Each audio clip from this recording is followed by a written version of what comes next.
Bueno, pues buenos días, bienvenidos a este nuevo curso de No seas zoquete, aprende con Guille. Y hoy vamos a ver el principio de superposición y vamos a aplicarlo a un ejercicio típico de campo gravitatorio.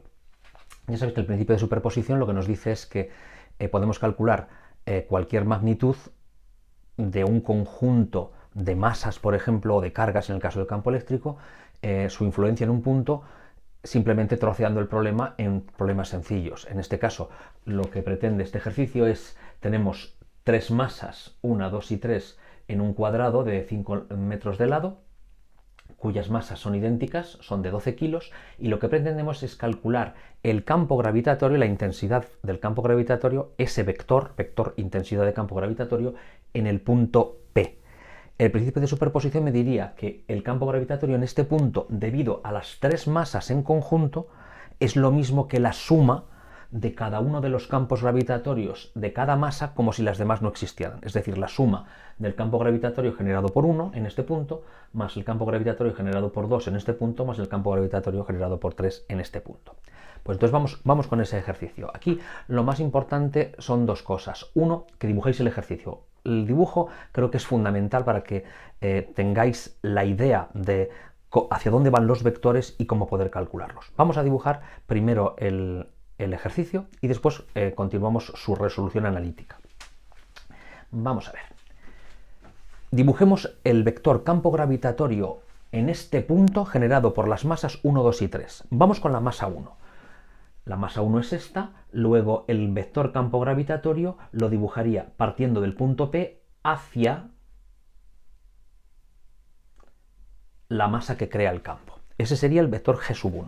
Con G2 exactamente lo mismo. Dibujaría partiendo del punto P hacia la masa 2, este sería el campo gravitatorio generado por 2, y por supuesto el campo generado por 3 sería a partir del punto P en la dirección de la masa 3. Ya estaría. Lo que nos interesa es calcular las distancias de cada una de las masas al punto P, que ya las he puesto aquí. Simplemente sería R1 y R2, es decir, la distancia del punto P a R1 y la distancia del punto P a R2 sería obviamente 5 metros, que es la longitud del lado del cuadrado, y R3 sería la longitud de la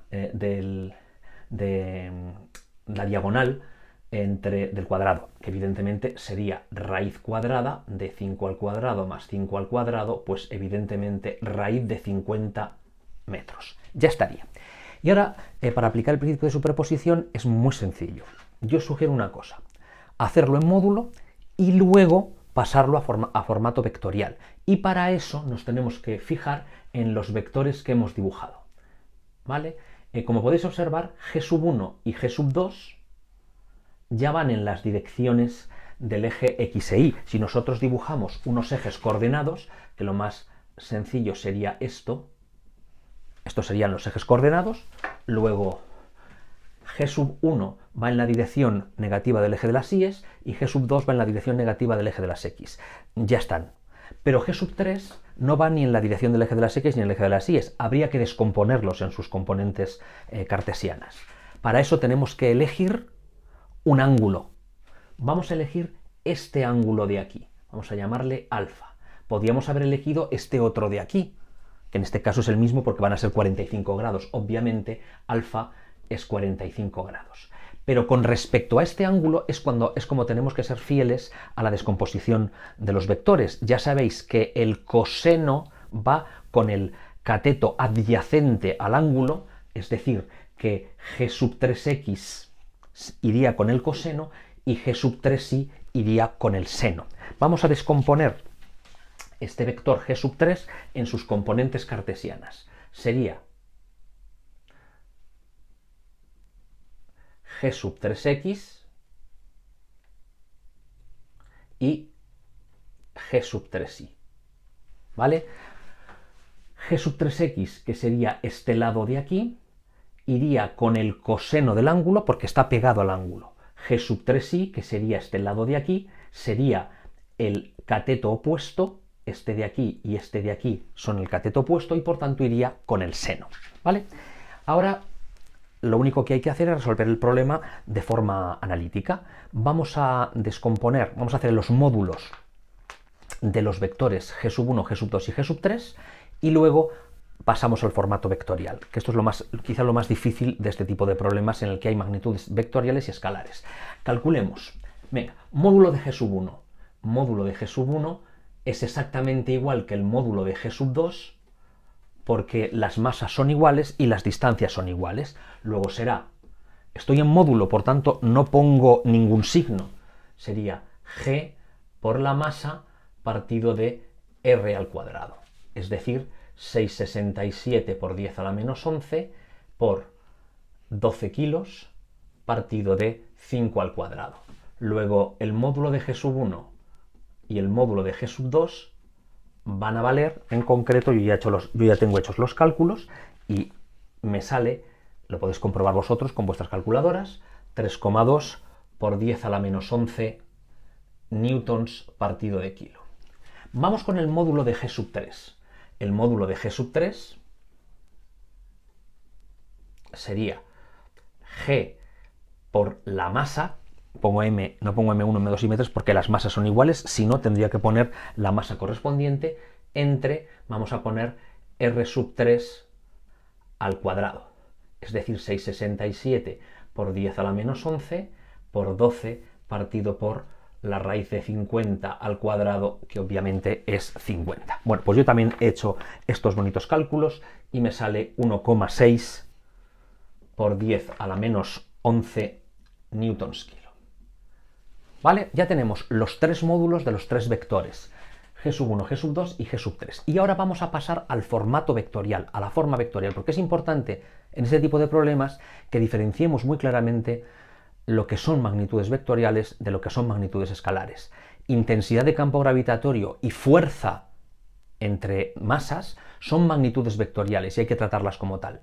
Y potencial gravitatorio y energía potencial gravitatoria son magnitudes escalares. Vamos con las magnitudes vectoriales, que aquí es lo importante. Para ver las magnitudes vectoriales y sumar todas las contribuciones, sencillamente lo que nos tenemos que hacer es fijarnos en el dibujo que hemos hecho. Como podéis observar, g1 va en la dirección negativa del eje de las y, g2 en la dirección negativa del eje de las x, g3x en la dirección negativa del eje de las x y g3y en la dirección negativa del eje de las y. Pues vamos a ello. Hagamos esto. g1 en forma vectorial será, como hemos dicho que va en la dirección negativa del eje de las y, será menos 3,2 por 10 a la menos 11 J newtons kilo. Ya sabéis que J minúscula es el vector unitario en la dirección del eje de las y. G2 será lo mismo, G2 va en la dirección negativa del eje de las x. Por eso es importante dibujar, porque al expresar el vector, la magnitud en forma vectorial, tenemos que tener en cuenta el signo, ahí tenemos que tener en cuenta el signo. Menos 3,2 por 10 a la menos 11 y minúscula newtons kilo. ¿Vale? Y ahora vamos con el difícil, g3.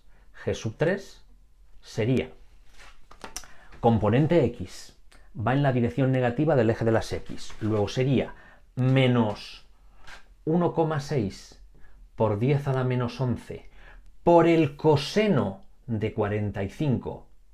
Y recordad que la componente x del vector g3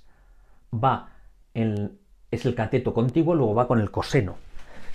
Y ahora lo mismo, la contribución y va en la dirección negativa del eje de las y, luego será menos 1,6 por 10 a la menos 11 por el seno de 45 J newtons kilo. ¿Vale?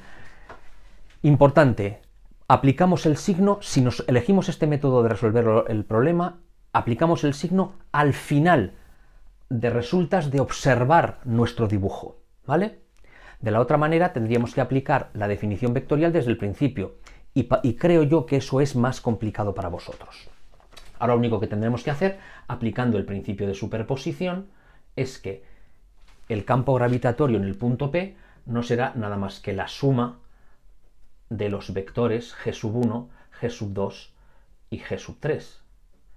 En concreto, las X con las X, las Y's con las Y's. Yo ya he hecho este cálculo, esta suma, y obtengo menos 1,6 por 10 a la menos... Perdón, esto está mal.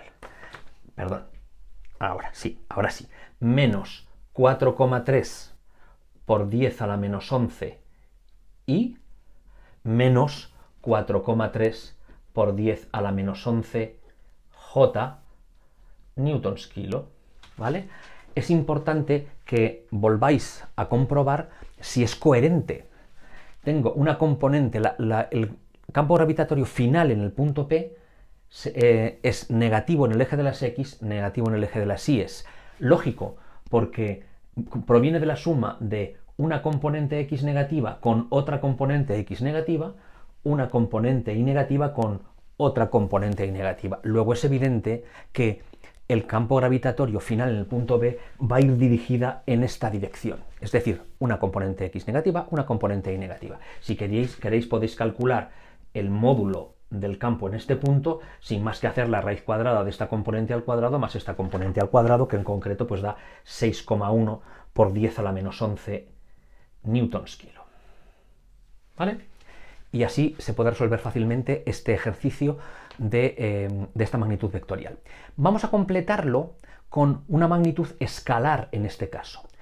A mí me interesa calcular el trabajo en traer una masa de 1 kilo desde este punto, desde el punto P, hasta este punto, el punto Q. Vamos a hacer una parte del problema de contenido energético, de la energía del campo gravitatorio.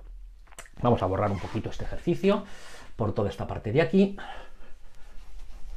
y continuamos con él. Vale, toda esta parte la borro y ya no la necesitamos. Bien, vamos con la parte del trabajo. Yo quiero traer una masa M' de valor 1 kilo desde P hasta Q. ¿Cuánto trabajo me cuesta traer esa masa desde ese punto, mover una masa desde este punto hasta este punto? El punto Q es el punto que está en el centro del cuadrado. Bueno, pues como sabéis, el trabajo en este caso será menos la variación de energía potencial, ya que la fuerza gravitatoria es una fuerza conservativa. Recordad. Podemos hacerlo de dos formas. Calcular la energía potencial en el punto Q, calcular la energía potencial en el punto P, restarlas y ya está. Pero vamos a hacerlo de una manera un poquito, una digievolución, ¿vale? Recordad que, porque la energía potencial depende de dos masas, mientras que el potencial gravitatorio depende solamente de una masa, de la masa que crea el campo. A mí me parece un poquito más sencillo esta otra forma de hacerlo. Recordad que el trabajo también será, ya que es menos la variación de energía potencial, será menos la masa que hay que mover por la variación de potencial, por la diferencia de potencial entre el punto Q y el punto P. Es decir, esto será menos M' por el potencial en el punto Q menos el potencial en el punto P. Potencial al final menos potencial al principio, ¿vale? De manera que solamente tendremos que calcular el potencial en este punto y el potencial en este punto y restarlas. Y se acabó. Vamos a ello. Bien, el potencial en el punto P. El potencial en el punto P será el potencial debido a la masa 1, aplicamos de nuevo el principio de superposición, más el potencial debido a la masa 2, más el potencial debido a la masa 3 en este punto. Es decir, en este caso será menos G por la masa 1 partido de R1 menos G por la masa 2 partido de R2 menos G por la masa 3 partido de R3. Vamos a sacar factor común a todo lo que podemos sacar factor común, que es evidentemente G, M's, porque todas las M's son iguales, si no, pues tendríamos que hacerlo contribución a contribución. Y R1 y R2 son iguales, luego vamos a hacerlo. Sería menos G por M, vamos a llamarle M a todas las masas, y sería 1 partido de R1 más 1 partido de R2, fijaos que he sacado factor común con el signo negativo, pero R1 y R2 son iguales, luego esto sería 2 partido de R1 más, os recuerdo que he sacado el factor común, el signo negativo, 1 partido de R3, siendo M 12 kilos, R1 5 metros y R3 raíz de 50 metros. Bueno, pues cuando hacemos esto, me sale un valor de menos 4,33 por 10 a la menos 10 julios partido de kilo. Os recomiendo hacerlo con vuestra calculadora. Si no sabéis utilizar la calculadora, cosa que es bastante frecuente, os recomiendo otro de mis vídeos en los que explico cómo se maneja la calculadora. Es decir, la calculadora científica, esa gran desconocida. Continuamos. Vamos a calcular el potencial en el punto Q. Fijaos que en este caso todas las distancias van a ser iguales, porque en este caso es la mitad, vamos a llamarle R', que será la mitad de la diagonal. La mitad de la diagonal era raíz de 50 entre 2, obviamente, ¿vale? Vamos a ello. El potencial en el punto Q, calculémoslo, será menos G M1 partido de R' menos G M2 partido de R'. Ahora fijaos que todas las distancias son iguales y esto es mucho más fácil. G M3 partido de R'. Fijaos que en este caso tanto las m's que son iguales como las R', que son las distancias que son exactamente iguales, pues estas tres contribuciones son la misma. Luego será menos 3 veces G por M partido de R'. Yo esto también lo tengo calculado y me sale menos 6,79 por 10 a la menos 10 julios partido de kilo. Y ahora simplemente pues tendremos que calcular lo que habíamos dicho, calcular el trabajo en llevar una masa de 1 kilo desde el punto P al punto Q. Vamos a ello. El trabajo será menos la masa, valor de la masa, 1 kilo, por potencial final, el potencial en el punto Q, menos 6,79 por 10 a la menos 10, menos potencial inicial, potencial en el punto P, que era menos 4,33, vamos a poner aquí un corchete, menos 4,33 por 10 a la menos 10. Fijaos que simplemente lo que podíamos haber hecho es menos por menos más y a correr. Pero bueno, por mostraros paso a paso cómo va la cosa. Y esto simplemente nos produce un trabajo de 2,46 por 10 a la menos 10 julios. Importante que de nuevo que comprobéis que este valor es correcto. Fijaos, es un valor positivo, lógicamente, porque trasladar una masa desde el punto P al punto Q, acercar esta masa hacia donde están las masas que crea el campo, evidentemente me cuesta trabajo. Es un trabajo positivo, ¿vale? Luego ya estaría completado el ejercicio y así se podría aplicar el principio de superposición. Espero que os haya resultado útil y que hayáis aprendido y por lo menos así lo tenéis para repasar este tipo de conceptos.